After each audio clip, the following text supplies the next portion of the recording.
E a Bolsa de Comércio de Rosário, na Argentina, revelou nesta semana que o Laninha deverá ter forte intensidade em 2024. O título do relatório divulgado faz um alerta. Laninha, o nível de resfriamento que se projeta raramente foi visto nos últimos 25 anos. Segundo a Bolsa, a evolução projetada para a anomalia da temperatura da superfície do mar dos últimos meses está indicando um Ninha à frente. E explica, a cada mês, os modelos calculam um maior grau de intensidade de resfriamento das águas do Oceano Pacífico. A projeção mais recente para o mês de outubro sinaliza na linha verde é de 1,5 graus Celsius, valor que representa um Laninha forte. Na sequência, a Bolsa apresenta um gráfico com uma projeção das temperaturas da superfície do mar, que a gente vê aqui na tela. Elas caem ao longo dos meses e em outubro chega neste patamar indicado de menos 1,56 graus, representando um Laninha forte. O relatório diz ainda que a intensidade projetada para este ano é parecida com a registrada no final do ano de 2007 e início de 2008 e entre os anos de 99 e 2000. Para o agro, este tema importa, porque o fenômeno Laninha altera o regime de chuvas no Brasil e no mundo. Aqui, a gente costuma ter mais seca para os estados do sul e mais volume de chuva para os estados ao norte. Hora de saber se vem aí um Laninha forte. Depois de um El Ninho forte, é a vez de um Laninha forte? Celso Oliveira, meteorologista do Grupo Safira, responde pra gente. Celso, seja muito bem-vindo. Vem aí um Laninha forte em 2024? Olá, Kellen. Olá a todos. Olha, a gente já pode falar sim do fenômeno Laninha. A expectativa é de resfriamento das águas do Oceano Pacífico. Agora, existe aí uma questão, né?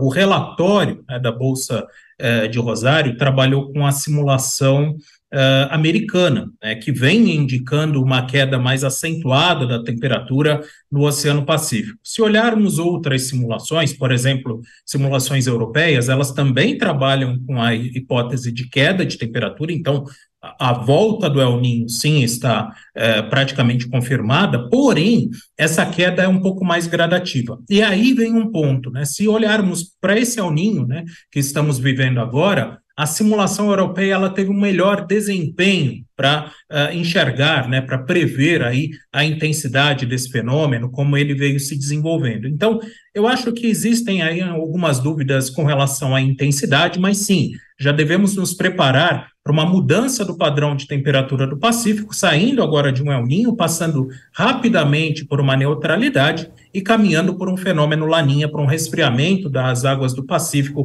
mais para o final de 2024. O que você está dizendo, em outras palavras, me corrija se eu estiver errada, é que não há um consenso entre o modelo europeu e americano, e o americano indica, sinaliza que pode haver um Laninha de forte intensidade, enquanto o europeu ainda não indica isto?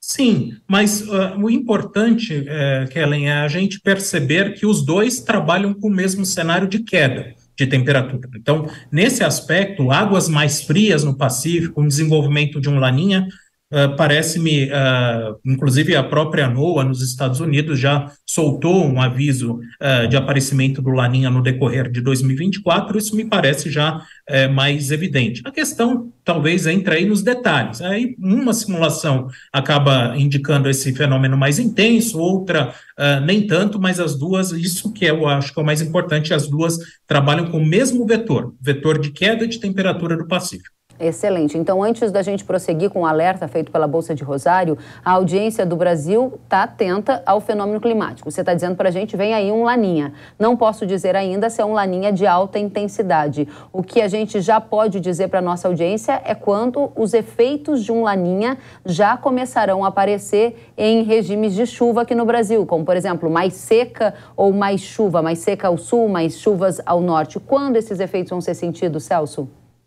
Mas no verão, né? Então é importante, porque algumas vezes passa a impressão de que as coisas estão caminhando muito rápido.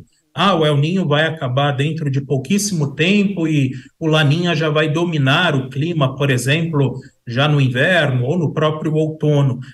Pelo que as simulações vêm indicando, esse padrão, né, essa mudança, sentiremos mais os efeitos, né, do fenômeno Laninha, mais para o final do ano de 2024, início do ano de 2025. Então, ainda estamos sob um El Ninho forte, e os efeitos, por exemplo, desse fenômeno, ainda será sentido, por exemplo, agora nessa segunda safra, de milho, de algodão, parte do trigo, a instalação do trigo agora no sul do Brasil ainda vai ter um certo resquício do El Ninho, principalmente nas áreas que são instaladas de forma mais precoce, né, principalmente no estado do Paraná. Então é importante, né, termos aí a noção de que existe o tempo da natureza, né, e esse tempo da natureza ele não é tão rápido, muitas vezes, como a gente imagina. Muito bem, agora para a gente olhar ainda para Laninha. A Bolsa de Rosário fala em outubro já ter alguns efeitos. E a Bolsa de Rosário, que é a bolsa lá da Argentina, diz ainda que esse fenômeno Laninha pode ter temperaturas parecidas com anos de 2007 e 2008 e 99 e 2000. E nestes anos, a gente teve alguma quebra de safra importante, algum fator que você poderia estabelecer algum paralelo com o que aconteceu na Argentina, no Brasil nesta época, para a gente tentar assemelhar os cenários olhando para safras? Então, olhando, por exemplo, eu acho que o primeiro ponto aí nessa questão é percebermos que estamos ainda num primeiro ano de Laninha, quando, de fato, a temperatura do Pacífico declinar. E nesse aspecto, aí que vem o ponto. Se olharmos a quebra da safra, né, no sul, que acontece em função do resfriamento das águas do Pacífico, ou mesmo a Argentina, a gente percebe que essa quebra ela acontece mais fortemente no segundo ano. Então, não quer dizer que não teremos ausência de chuva. Na realidade, o risco de estiagem é maior esse ano, principalmente pensando em soja no Rio Grande do Sul, eventualmente o final também do ciclo da soja no estado do Paraná, porém, esse efeito ele costuma ser menos intenso, um pouco mais atenuado em relação ao segundo ano. O que me preocupa, né, nesse momento é a questão de termos, no decorrer de 2025, ainda uma previsão de águas mais frias. Isso que preocupa mais, ou seja, dá a impressão pelas simulações, claro, a gente enxergando aí um cenário muito amplo já, enxergando lá para o final, para decorrer de 2025, mas o que preocupa nesse primeiro momento é que há um resfriamento agora em 2024 e ele avança ao longo de 2025, e aí você começa a acumular problemas. Então, o primeiro ano você ainda tem água, muitas vezes no solo, isso eventualmente minimiza os efeitos de uma diminuição da precipitação, mas depois lá na frente acaba trazendo efeitos mais significativos. Esse é o primeiro ponto. Agora, com relação o Laninha de 2007 e 2008, ele começou depois de um El Niño, então é possível fazer aí uma certa comparação, porque foi uma transição de um El Niño para o Laninha. Já 99 e 2000, a questão é que a gente já vinha de um Laninha na safra anterior. Então, foi o segundo ano. Então, sim, fazendo a comparação apenas de temperaturas, as temperaturas são semelhantes às previstas de 2024 para observado em 99 e 2000. O problema é que, especificamente pensando em safra, pensando em todo o contexto, aquele ano, 99 e 2000, já foi o segundo ano de Laninha e aí acabou tendo efeitos mais significativos no sul e na Argentina. Então, só para a gente finalizar, Celso, a gente sai de um El Niño, está saindo desse El Niño, que ainda deve impactar as condições climáticas da safra de inverno, caminha para um Laninha em que terá impacto, sim, na safra de verão. É cedo para dizer, não há unanimidade se esse Laninha será de forte intensidade. Não sendo um Laninha de forte intensidade, isso significa que ele pode ser um Laninha com efeitos mais moderados, não uma estiagem severa no sul, não excesso de chuva e enchente no norte? Essa é uma questão complicada e até a Bolsa de Cereais de Rosário, né, o estudo, ele chama atenção para isso, que não existem apenas efeitos no Oceano Pacífico, existem outros efeitos no Atlântico, no Índico, enfim, outras partes, outros oceanos no globo. E aí alguns pontos, Kellen, que me chamaram a atenção nas previsões mais estendidas. Primeiro deles, a temperatura do Atlântico Norte, ela vai ficar mais elevada que o Atlântico Sul, ali perto da linha do Equador.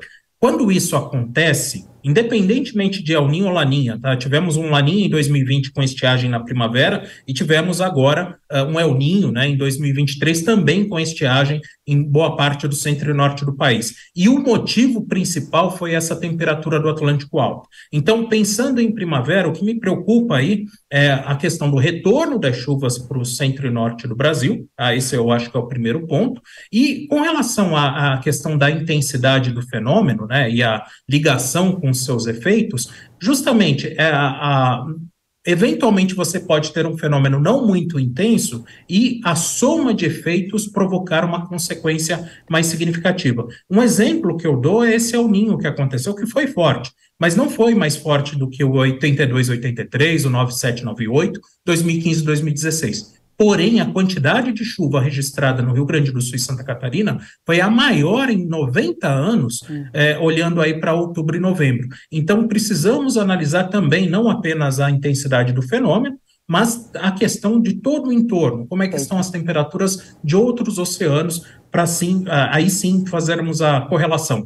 Essas ondas, elas vão se amplificar, vão se somar e provocar algo extremo, ou eventualmente uma dessas ondas ela pode atenuar o efeito do Laninha. A sua impressão, com base na experiência como meteorologista, é que estas ondas, essas outras questões, vão fazer com que o Laninha seja de forte intensidade? E eu queria entender melhor, você tem um minutinho para nos explicar, se esses efeitos vão começar já na primavera. Eu ouvia você dizendo alguma coisa nessa direção e não ficou claro para mim.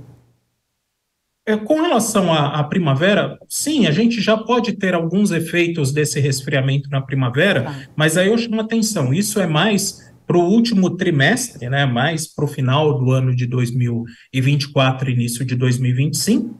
Num primeiro momento, com relação aos efeitos, né, nós temos aí uma tendência, né, de atraso da regularização das chuvas no centro e norte do país, e com relação ao sul do Brasil e Argentina, aí vale a questão que eu comentei. Normalmente, esse primeiro ano de Laninha não costuma trazer tantos transtornos como num segundo ou eventualmente num terceiro ano. E é exatamente nesse cenário que estamos agora. Estamos saindo de um El Niño e caminhando para um Laninha. Então, nesse aspecto, a gente costuma ter efeitos minimizados. Não que eles não sejam sentidos, mas eles acabam sendo minimizados mais para o final do ano de 24 e início de 25. Excelente. Celso Oliveira, muito bom falar com você. Celso, que é meteorologista do Grupo Safira, volte sempre à Jovem Pan News e ao Hora H do Agro. Muito obrigado, até a próxima. Até a próxima.